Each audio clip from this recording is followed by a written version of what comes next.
आज मैं आपके सामने मुकेश अंबानी का मीडिया बिजनेस जो कि अभी इस टाइम बहुत ही अंडर वैल्यूड है उसके बारे में हम बात करेंगे और उनकी स्ट्रेटजी अप्रोच इस बिजनेस को लेके क्या है उसके बारे में डीप डाइव बात करेंगे। पहले तो ये समझते हैं कि इनके मीडिया बिजनेस के अंदर कितनी कंपनीज हैं और इनमें से कितनी कंपनीज अभी तक लिस्टेड हैं। तो मुकेश अंबानी जी की जो मीडिया कंपनीज हैं जो कि प्योर मीडिया कंपनीज के बिजनेस में आती हैं वो है हमारी टीवी 18 और नेटवर्क 18। उसके अंदर एक सब्सिडरी है वायाकॉम 18 जिसने आईपीएल के राइट्स जीते थे जो कि आपने लेटेस्ट सीजन के अंदर अभी देखा है आईपीएल। प्लस उनकी जो ब्रॉडकास्टिंग वाली कंपनीज हैं जहाँ पे आप कह सकते हैं कि केबल बिजनेस आपका फॉर्म होता है रिलायंस इंडस्ट्रीज का, उसके अंदर कंपनीज हमारी हैथवे केबल डेन नेटवर्क जैसी कंपनीज भी आती है। अब इस पूरे लैंडस्केप के अंदर अगर एक लेयर ऊपर हम डाल दें जो कि इंटरनेट पेनिट्रेशन की है, वो भी रिलायंस इंडस्ट्रीज का जियो टेलीकॉम ओन करती है। तो आप इस पूरे बिजनेस को अगर ढंग से समझेंगे हाई लेवल अप्रोच से तो इतना समझ में आ जाएगा कि मुकेश अंबानी जी ने पिछले 5-10 सालों के अंदर पहले तो इंडिया के अंदर इंटरनेट का रेट जो है वो कम किया अपने जियो टेलीकॉम से। अब उस टेलीकॉम इंडस्ट्री के अंदर उनकी जो मार्केट शेयर जो है वो एक लेवल तक आगे बढ़ चुका है और अब वो धीरे धीरे कंसोलिडेट कर रहे हैं वोडाफोन का मार्केट शेयर लेके। ये तो हो गया उनका एक बिजनेस जो कि अच्छा खासे लेवल पे चल रहा है और जहां पे इन्वेस्टर्स का पैसा भी उनके पास बहुत सारा पड़ा है और अगले 1-2 सालों में उस कंपनी की लिस्टिंग भी आनी है। अब आप बात करते हैं कंपनी का जो नेक्स्ट पिवट है जो कि उनका मीडिया बिजनेस है, उसके अंदर कंपनी ने क्या क्या स्ट्रेटजीज बना ली हैं और उस बिजनेस में आगे क्या दम दिखाई देता है। तो इसको ध्यान से समझना पड़ेगा कि कंपनी ने जो हमारा आईपीएल के राइट्स लिए थे डिजिटल के, वो एक सब्सिडरी थी हमारी नेटवर्क 18 की वायाकॉम 18। उन्होंने पहले इस कंपनी के अंदर पैसा इन्फ्यूज किया अराउंड 15-16 हज़ार करोड़। उसमें से उस कंपनी ने ब्रॉडकास्टिंग राइट्स जीते आईपीएल के। अब इतना पता चल गया है कि लेटेस्ट सीजन जो आईपीएल का रहा है वो अभी तक की हिस्ट्री का सबसे हाईएस्ट लेवल पे रहा है in terms of every category. क्योंकि इस आईपीएल के अंदर एक तो पहली बात उन्होंने इतनी ज़्यादा मार्केटिंग कर दी और इतना ज़्यादा अपना व्यूवरशिप बना दिया फ्री दिखा के अपना आईपीएल, जो कि पहले हॉटस्टार दिखाता था और उसके अंदर एक आपको सब्सक्रिप्शन चाहिए होती थी। लेकिन जियो सिनेमा की जो ये स्ट्रेटेजी थी ये बहुत काम आई। उन्होंने पहले ये फ्री में दिखाया आईपीएल और उसके बाद इसको अब मोनेटाइजेशन के लिए भी डाल दिया है इस बिजनेस को। तो पहले तो जो जियो सिनेमा की अगर बात करें, उनका जो कोर काम है वो है डायरेक्ट कंपटीशन में नेटफ्लिक्स, हॉटस्टार, अमेजॉन प्राइम। तो वो हर हफ्ते एक नई मूवी सिनेमा हॉल वाला एक्सपीरियंस दिखा रहे हैं।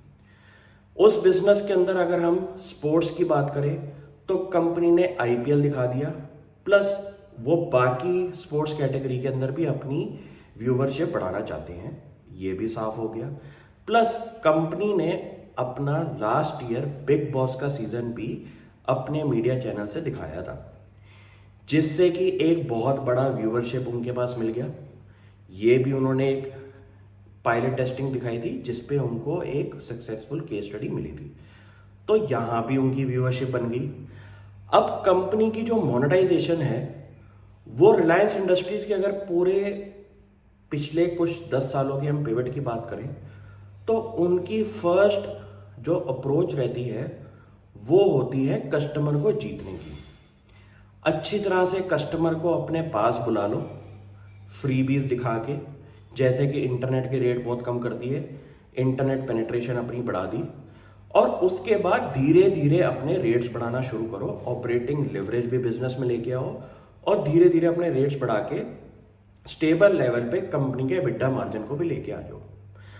अगर मैं कंपनी की लिस्टेड प्लेयर्स की बात करूं जो कि नेटवर्क 18, टीवी 18, डेन नेटवर्क्स और हैथवे केबल की बात करें तो share price performance in companies की इस टाइम मार्केट में काफ़ी ज़्यादा अंडर परफॉर्म कर रही है।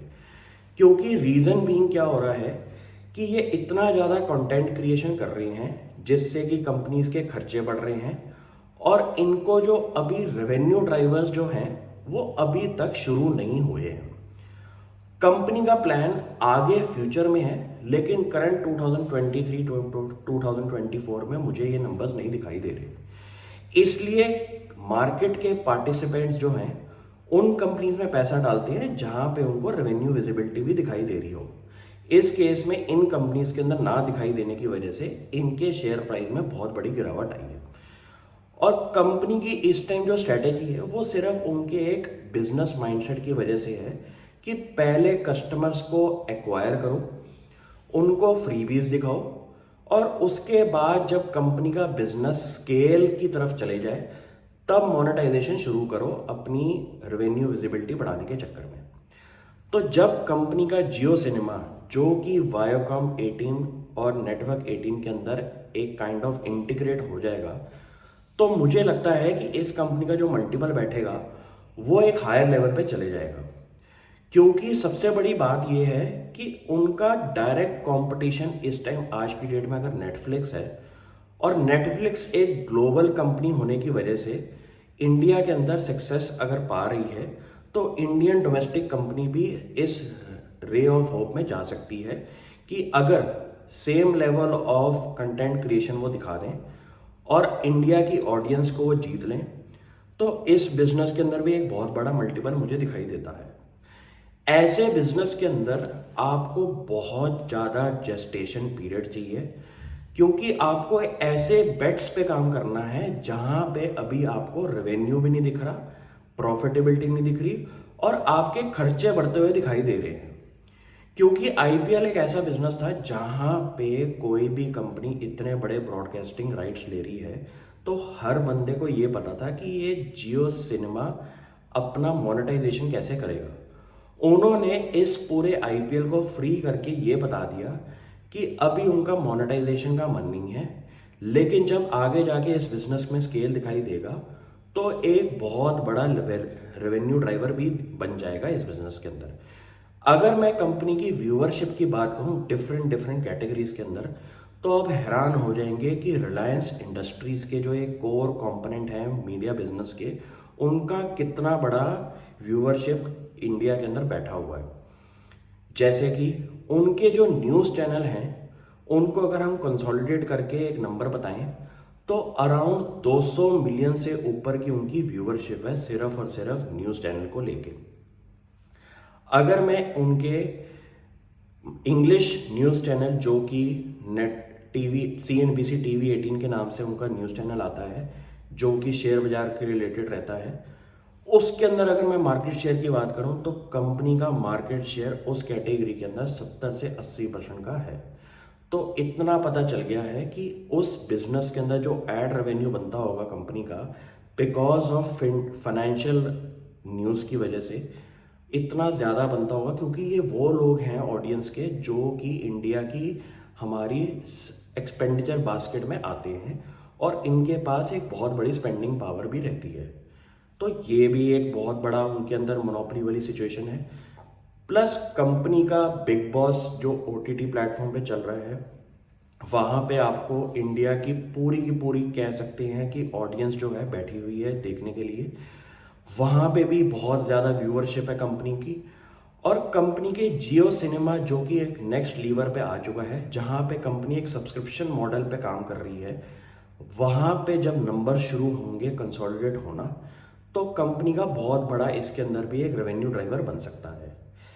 ये बिजनेस ऐसा है कि अगर चल गया तो इस बिजनेस के अंदर मुझे 5x 10x की ग्रोथ दिखाई देती है, लेकिन इसके लिए आपको बहुत बड़ा टाइमिंग चाहिए, क्योंकि अगर कंपनी के आप हर क्वार्टर पे फाइनेंशियल रिजल्ट्स चेक करेंगे तो वहाँ पे आपको मैनेजमेंट कमेंट्री ज़रूर पढ़नी है, क्योंकि ये चीज़ें अभी कंपनी के फाइनेंशियल रिजल्ट्स में नहीं दिखाई दे रही और इनका रेवेन्यू में स्केल अप होना अभी टाइम लगेगा। तो जब आपका इस न्यूज़ के अंदर कंपनी की मैनेजमेंट ये बोल दे कि हम मोनेटाइजेशन अब करना शुरू हो कर रहे हैं, तभी कंपनी के आपकी इन स्टॉक्स के अंदर वैल्यू अनलॉकिंग होगी।